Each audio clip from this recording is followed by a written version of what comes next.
palavra. Bem, já tem uns dias aqui, desde que eu não subo ao púlpito, né, para trazer o estudo, sobre o que estamos estudando, pastor, na escola dominical. Estamos falando sobre maturidade cristã, certo? Então vamos recapitular algumas coisas aqui para você lembrar, vamos pegar o fio aí de onde nós paramos e assim darmos continuidade, tá bom? Estamos trabalhando na escola dominical sobre maturidade cristã. E se não me falha a memória, esse será o quarto estudo nessa temática aqui, maturidade cristã.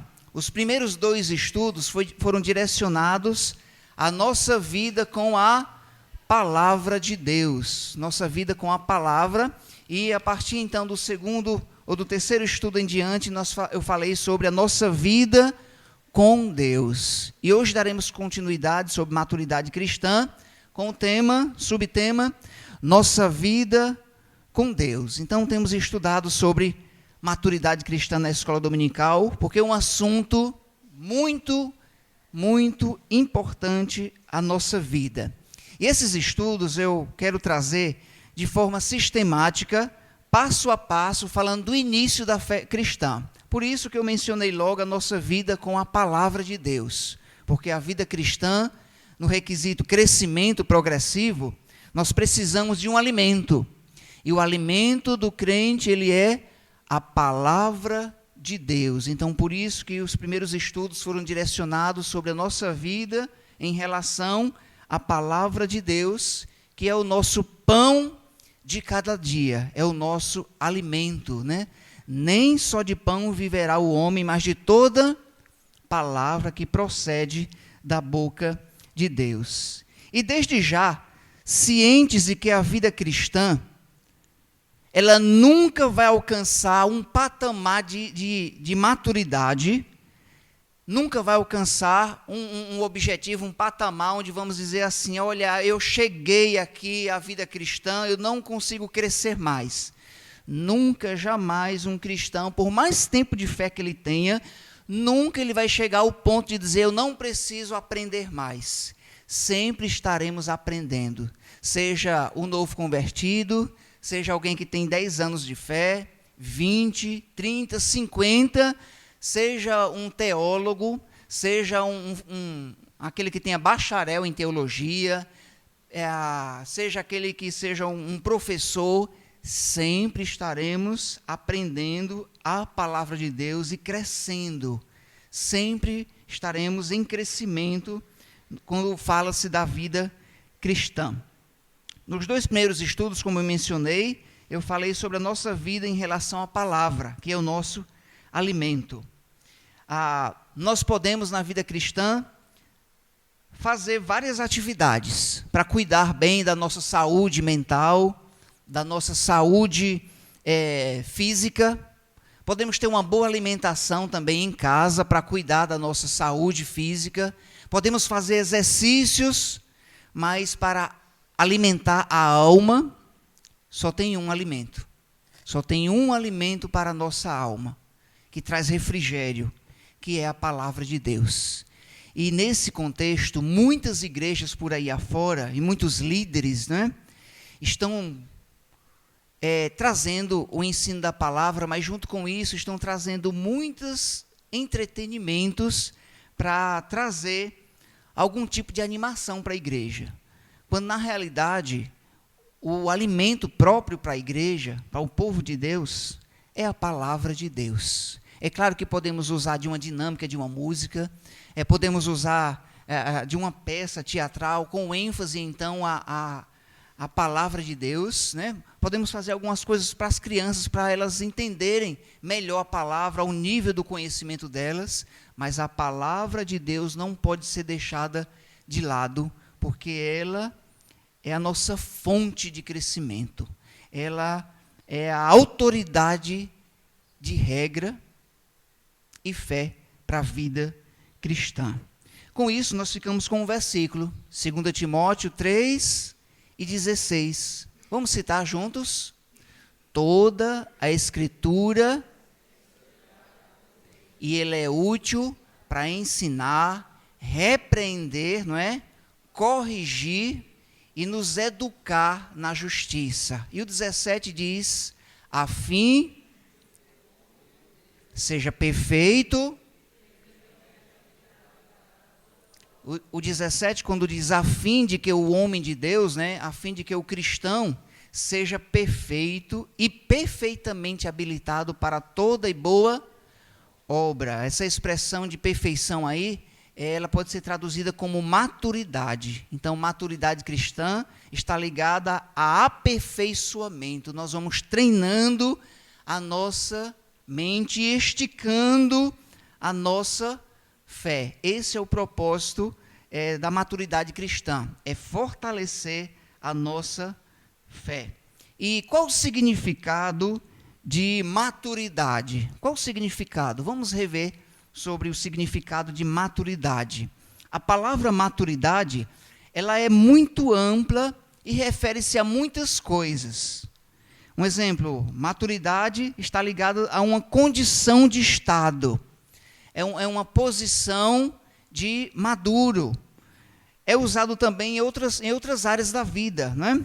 É um termo de desenvolvimento, é a qualidade de quem está maduro, maturidade. É uma expressão usada em várias áreas da vida. Só para nós pegarmos a ideia aqui, está ligado na capacidade de aprender, né? Alguém diz, eu estou amadurecendo a ideia. É porque a ideia ainda está verde e a pessoa está amadurecendo. Então, essa expressão de maturidade é usada em vários termos da nossa vida, pois ela está ligada ao desenvolvimento de alguma área.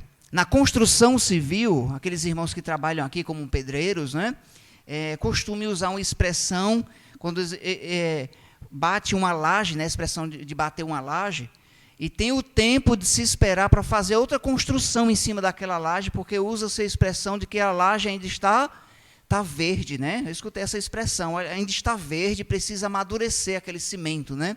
Forte para então outra construção vir acima dela.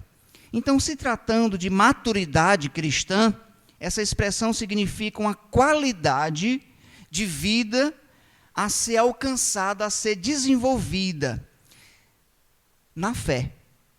É usado em várias áreas, mas na fé cristã é o desenvolvimento da fé. É a fé colocada em prática no nosso dia a dia, em nosso cotidiano. Então, maturidade sempre está ligado ao crescimento. É um processo pelo qual todo cristão deve passar.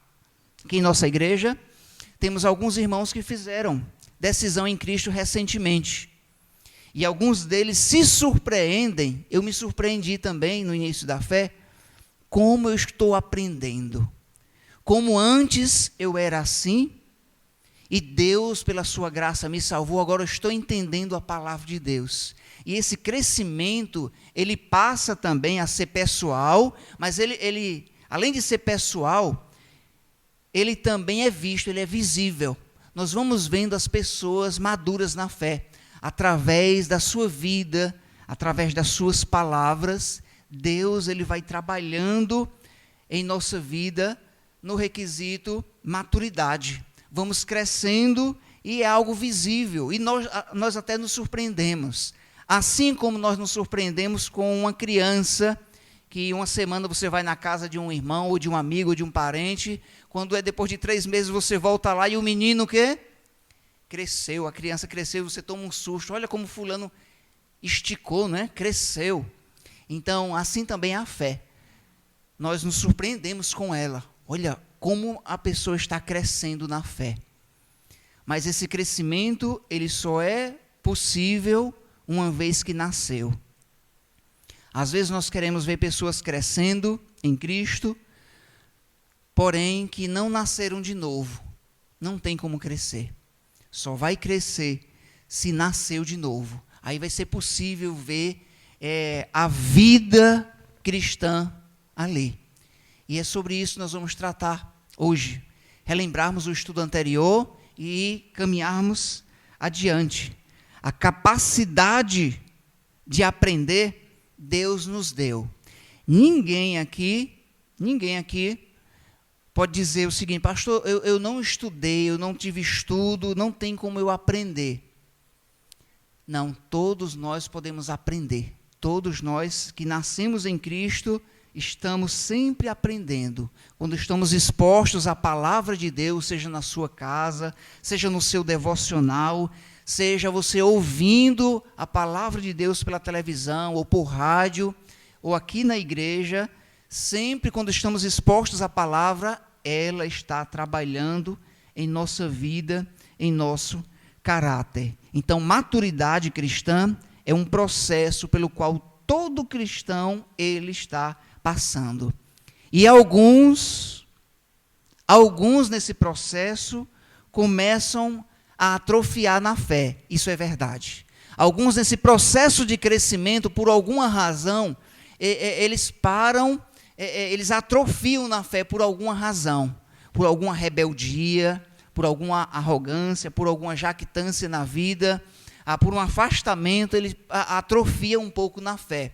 Mas a palavra de Deus sempre vai, então, trabalhar para restaurar essa vida. E ainda como introdução, eu quero lhe dizer que nós estamos vivendo um caos evangélico sobre esse assunto, sobre a essência real da vida cristã, sobre o verdadeiro papel, o genuíno da vida cristã.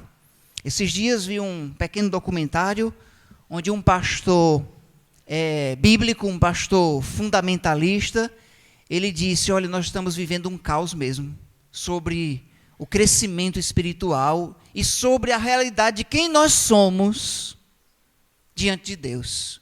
Isso no termo vida cristã.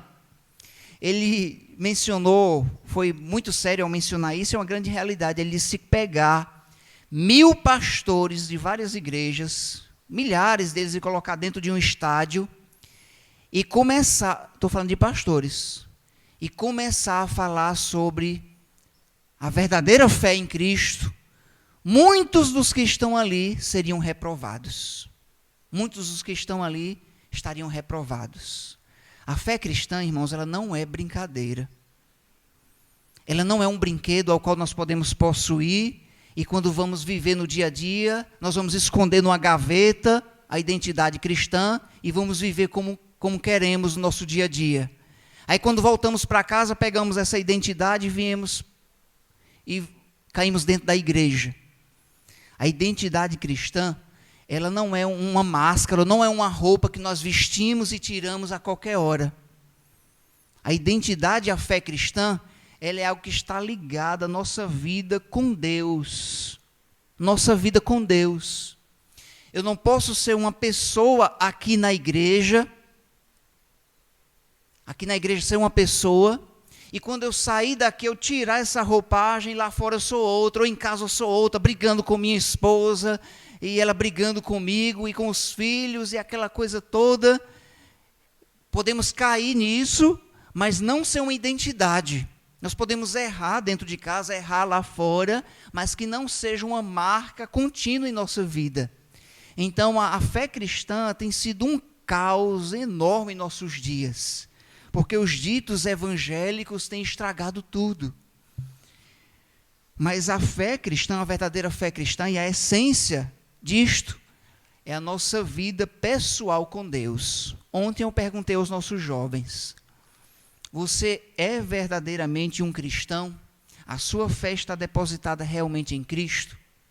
Aí eles balançam a cabeça: sim, pastor, eu sou um cristão. Agora a pergunta é: as pessoas lá fora conseguem ver que você é um cristão? Que você realmente nasceu de novo? É possível se ver em sua vida resquício, evidência da fé cristã? Os seus amigos na escola conseguem perceber isso? Os seus amigos no trabalho conseguem ver, através das suas palavras, das suas atitudes, que você é verdadeiramente um cristão? E isso está pesando muito nos últimos dias. Está pesando muito isso. E quem eu sou diante de Deus? Eu posso enganar os meus pais, eu posso enganar os diáconos, o pastor da igreja, mas ninguém pode enganar a Deus. Ninguém pode enganar o Senhor. e de Deus não se zomba. Então, amada igreja de Vila Paraguai, a nossa fé em Cristo é algo muito importante. E esses estudos é justamente para trazer esse impacto de realidade, de que você tem um compromisso, não é comigo, é com Deus.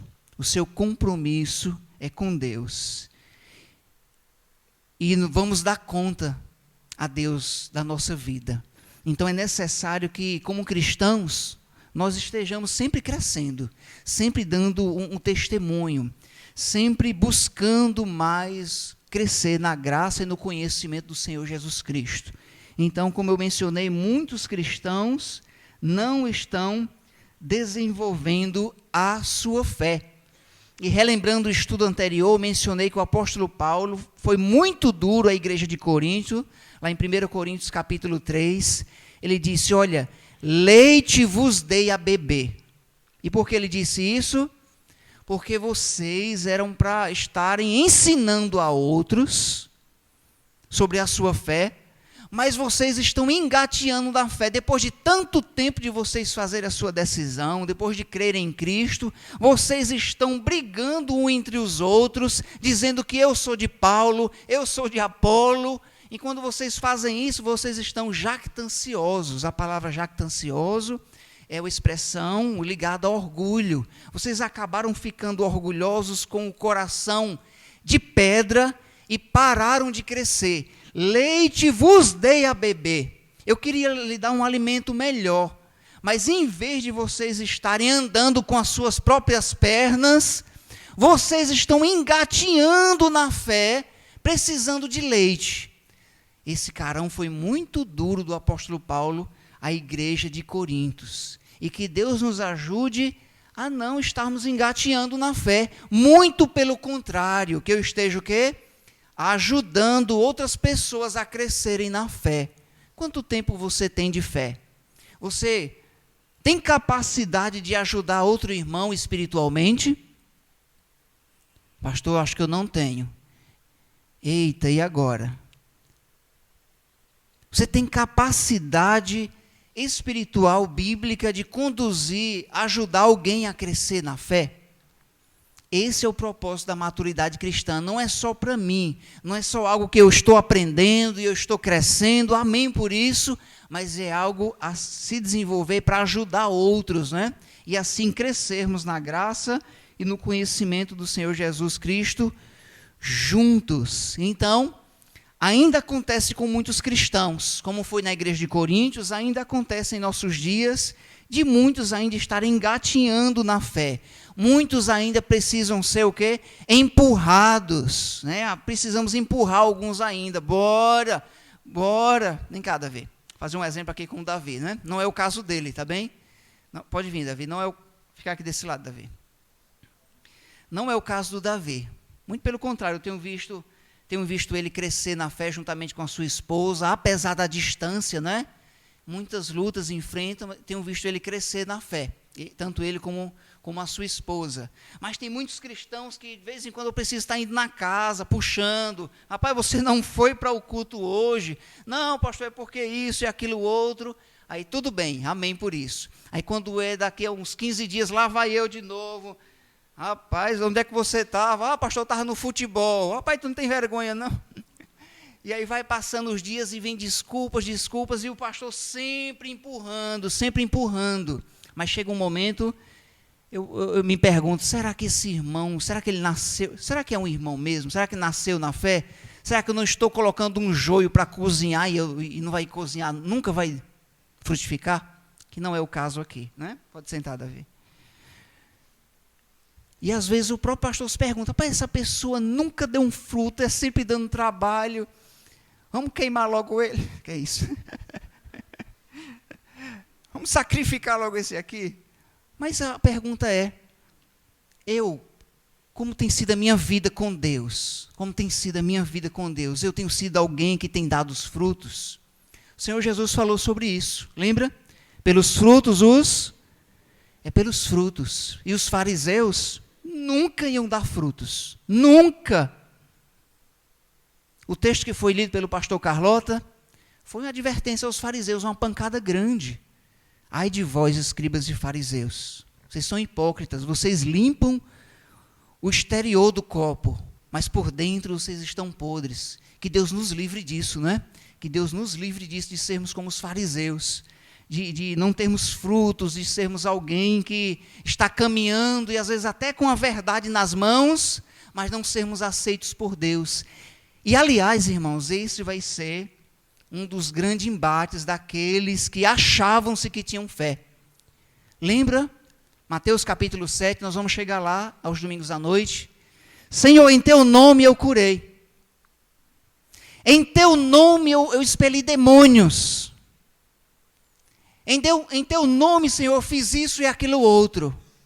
Aí eu lhes direi explicitamente. O que é que o Senhor Jesus vai dizer? Apartai-vos de mim, vós que praticais a iniquidade. Nunca vos conheci.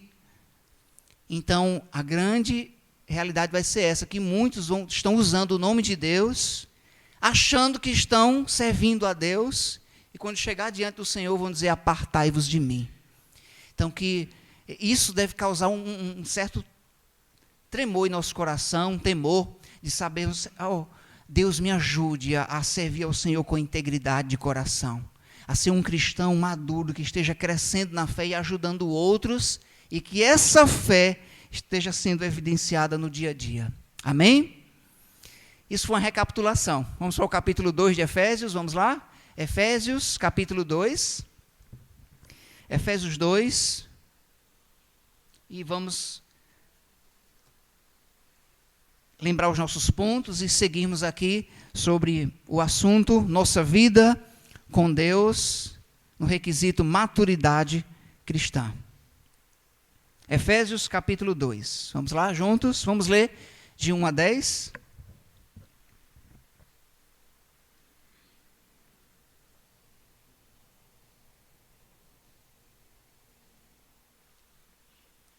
Efésios de 1 a 10 diz assim. Eu vou ler os versículos ímpares e, amada igreja, lê os versículos pares, tá bem? Diz assim o versículo 1 do capítulo 2 de Efésios, Efésios 2 e 1.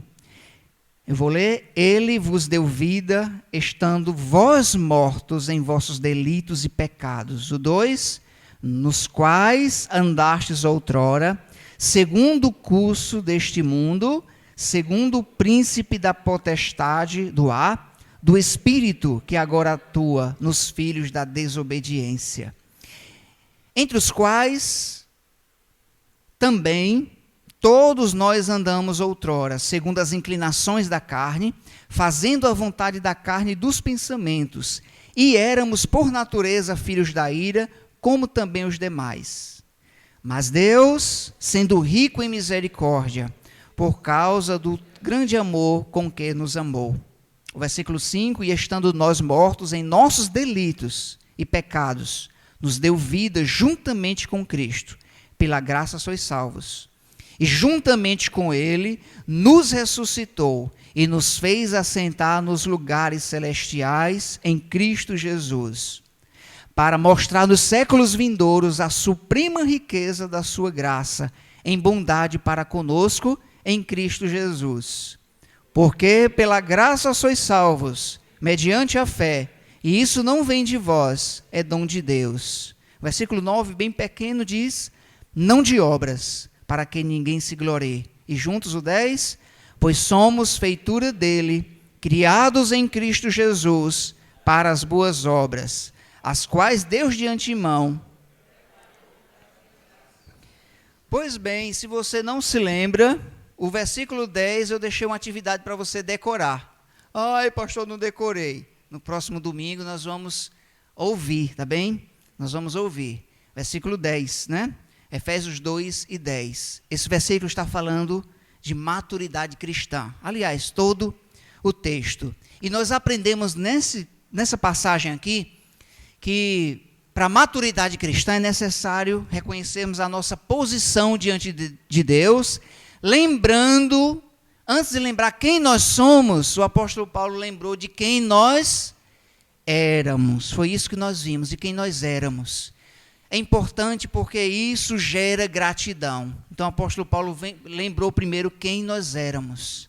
Estávamos mortos, inclinados à nossa carne, inclinados aos nossos os próprios pensamentos, éramos por natureza filhos da ira. E a razão do apóstolo Paulo lembrar de quem nós éramos é para colocar em contraste quem nós somos e o que Deus fez por nós para nos dar essa posição em Cristo hoje.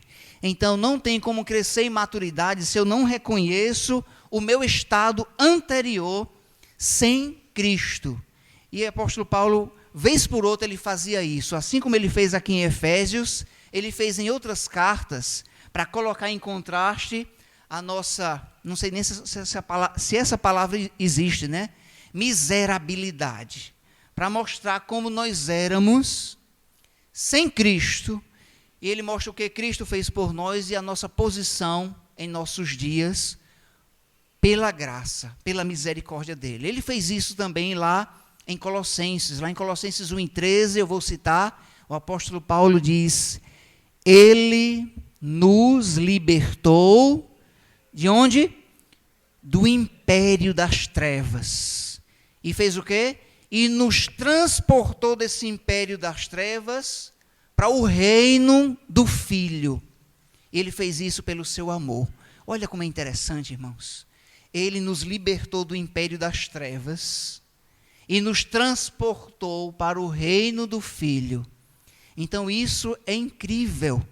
Então maturidade cristã inicia-se pelo reconhecimento do que Cristo fez por nós, porque isso gera gratidão. É por isso que o apóstolo Paulo ele era imensamente grato.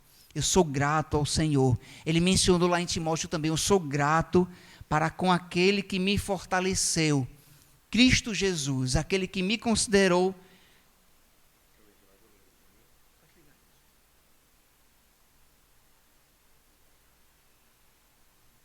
Obrigado, irmão de Assis.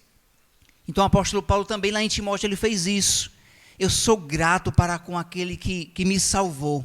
Eu era blasfemo, então novamente, eu era blasfemo, perseguidor, insolente, blasfemo, alguém que blasfemava o nome de Deus, e o Senhor então me transportou do império das trevas para o reino do seu amor.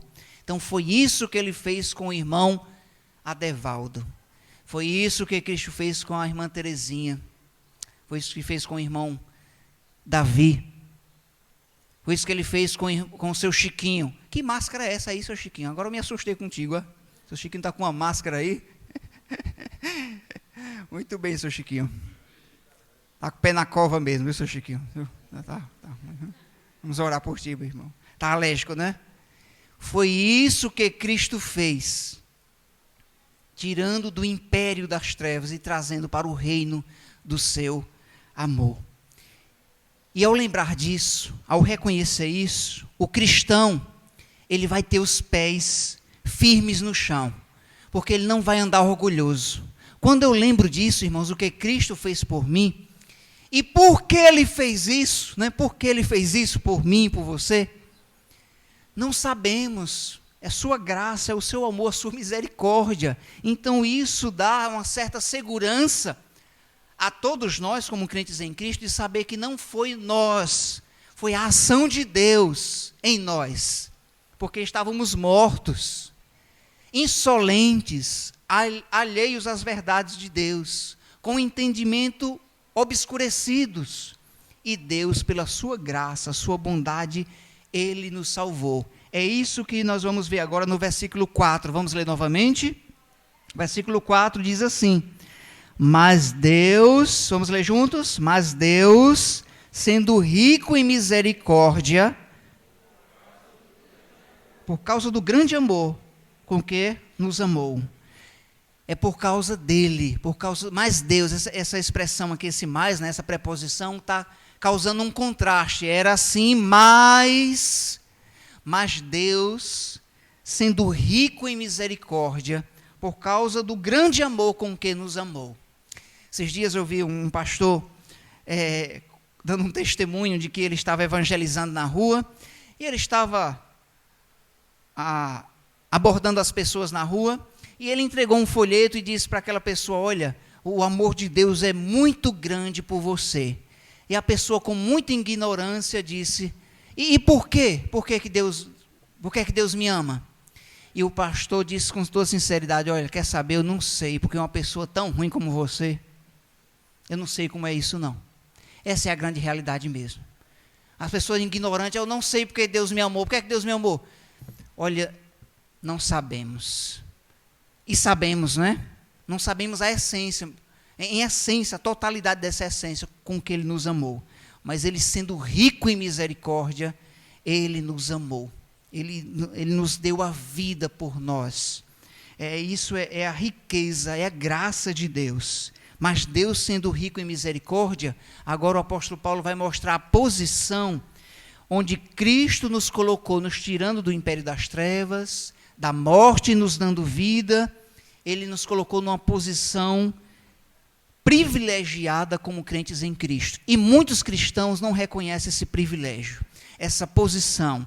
É por isso que muitos ainda estão voltando para o mundo e se emporcalhando nas coisas do mundo, porque ainda não cresceram, não chegaram ao ponto de reconhecer o grande amor, a graça e misericórdia de Deus.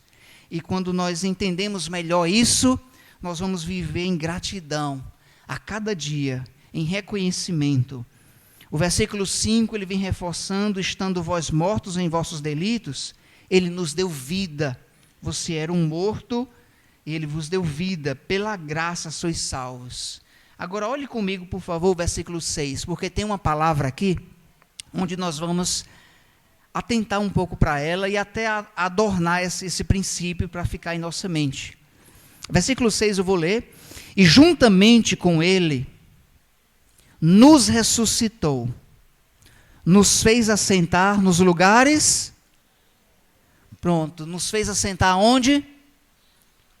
Pronto, essa expressão aqui, irmãos, que o Senhor nos fez assentar nos lugares celestiais, o que significa? Vamos abrir em poucos minutos. O que você imagina que seja se assentar nos lugares celestiais? Ele nos deu vida em Cristo pela graça e nos fez assentar nos lugares celestiais. O que significa isso? O que significa essa expressão, irmão Antônio? Que o Senhor nos deu vida, nos tirou da miséria, sem Deus, sem Cristo, e nos fez rico pela graça, nos fez assentar nos lugares celestiais. O que significa isto? Significa a nossa posição diante da soberania e diante da salvação de Deus. Eu vou lhe explicar de uma forma bem simples, mas esse assunto ele é muito complexo. Mas eu vou tentar explicar de uma forma mais enxuta possível. Mas no próximo estudo eu creio que você vai entender melhor.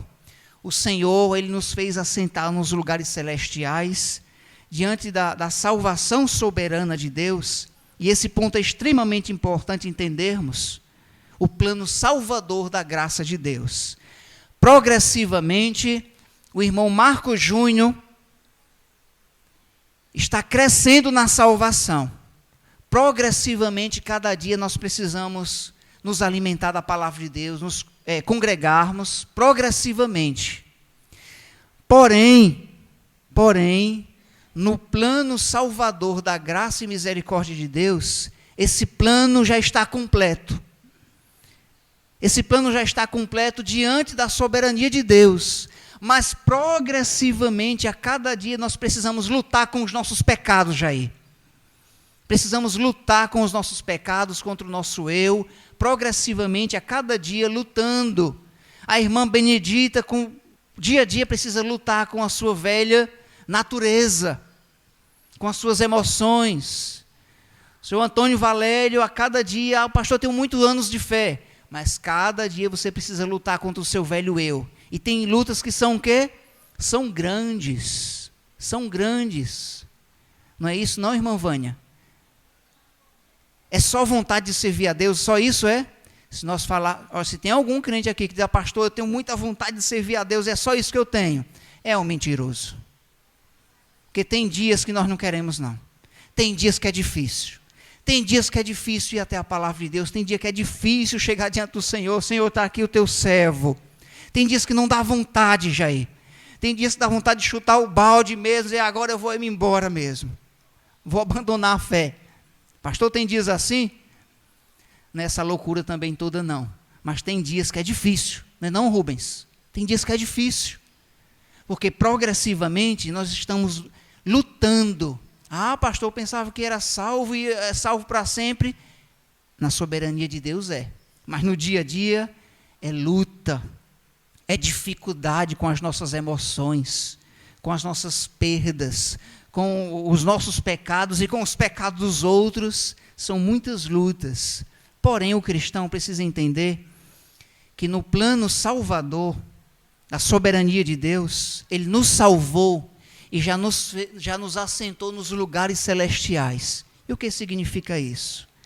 Significa dizer que na salvação, quando Cristo morreu na cruz, Ele já nos deu a vitória e já nos fez assentar nos lugares celestiais, na perspectiva soberana de Deus. É isso que explica o Romanos 8:30, que eu vou ler. Aos que de antemão, aos que predestinou, a esses também chamou. E aos que chamou, pela pregação da palavra, né? A esses justificou, tornou eles justos. Quando? Na cruz, Cristo nos justificou. A esses também que Ele justificou, Ele também o quê? Glorificou. Já nos fez assentar nos lugares celestiais em Cristo Jesus. Na cruz nós já fomos justificados. Não pense que você está ganhando a sua salvação quando você está obedecendo a Deus. Ah, pastor, eu fui obediente, agora o Senhor vai me aceitar melhor. A sua obediência é um dever seu, como salvo em Cristo. A sua obediência é um dever como um cristão. Mas não pense que você está ganhando a salvação por cada coisa que você faz boa. Porque o texto diz, é pela graça sois, mediante o quê? A fé. E isso não vem de vós, de nós. Não vem de nós. Então é um privilégio. É dom de Deus. Se você foi salvo pela graça de Deus, viva em reconhecimento. Mas não ache que você está ganhando a salvação. E nesse ponto, muitos cristãos pelo mundo afora vivem atemorizados, achando que se pecarem aqui ou ali, perdeu a salvação. Como se a salvação fosse uma coisa que eles estivessem segurando na mão.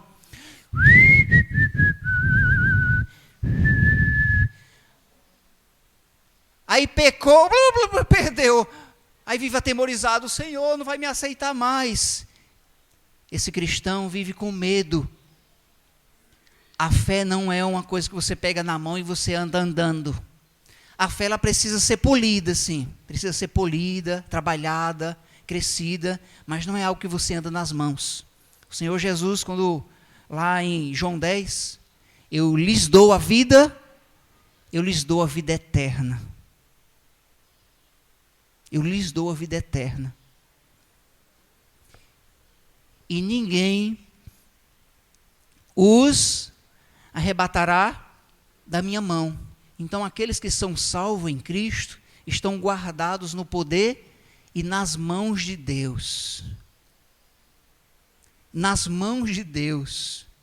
Não é o contrário, não. A salvação achar que estava nas minhas mãos, pastor. Se estivesse na sua mão, você estava frito. Eu teria perdido logo hoje cedo na primeira raiva. E você também. Não, a salvação, o cristão maduro precisa entender, ela é uma obra soberana de Deus. Nós estamos incluídos como os pecadores, Ele nos deu vida e nos fez assentar nos lugares celestiais. É por isso que João, quando foi arrebatado às alturas, ele diz em Apocalipse, ele ficou perplexo, vendo a grande multidão de salvos que faziam o quê? Que cantavam na glória. A multidão de pessoas já glorificadas, então no plano salvador de Deus, na sua soberania, nós já fomos o quê? Justificados e glorificados. Mas até chegar lá, progressivamente, vamos o quê? Vamos lutar. Vamos lutar por essa fé. Mas não pense que você está segurando a fé nas suas mãos. Se você estivesse pensando até agora, tire esse medo. A palavra de Deus diz, aquele que crê, ele é o quê? É salvo. Não entra em condenação, não entra em juízo. Não entra em juízo. E é muito triste porque a nossa geração de muitos evangélicos, do que eu assisto pela televisão, estou sempre olhando para ver como está esse requisito. É muito triste porque muitos cristãos dizendo, Deus vai lhe dar a vitória. Que Deus vai fazer isso com você. A vitória está chegando perto, irmãos. É um tolo. É um tolo. Ele já nos deu a vitória na cruz. Em Cristo nós somos mais do que vencedores. E tem muitos cristãos choramingando, não entenderam a fé ainda. O que você quer mais do que a graça de Deus? Ele já nos salvou. O que vier de sofrimento, de angústia, é o quê? É lucro. Nós estamos no lucro.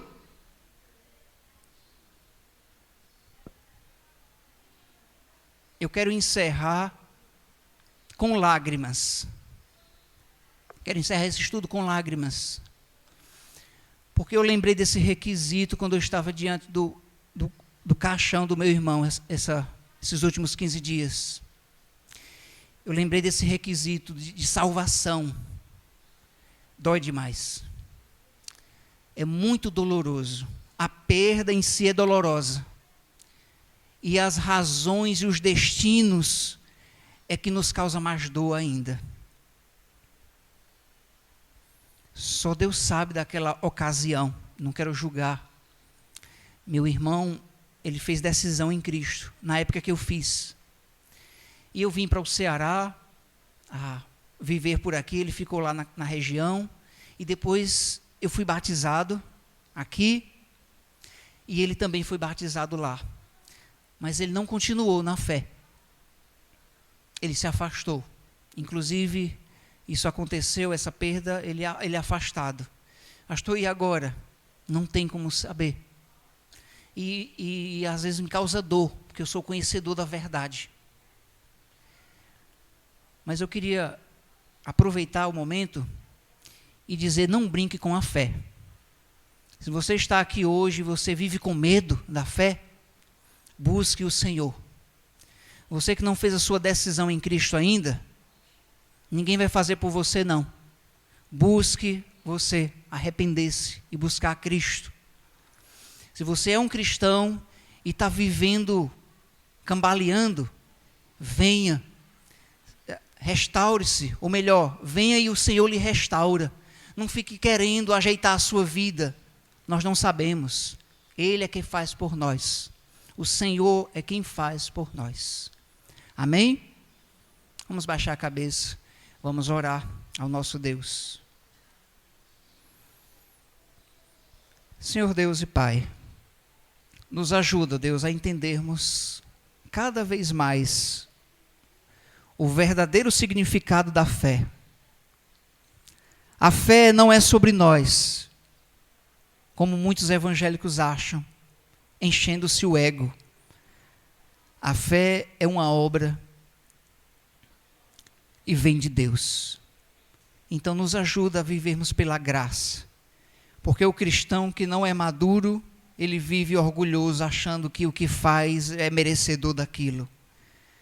Mas ajuda-nos a sermos como Paulo, que a cada dia reconhecia, eu era, o Senhor me fez. O Senhor foi quem fez essa obra em mim.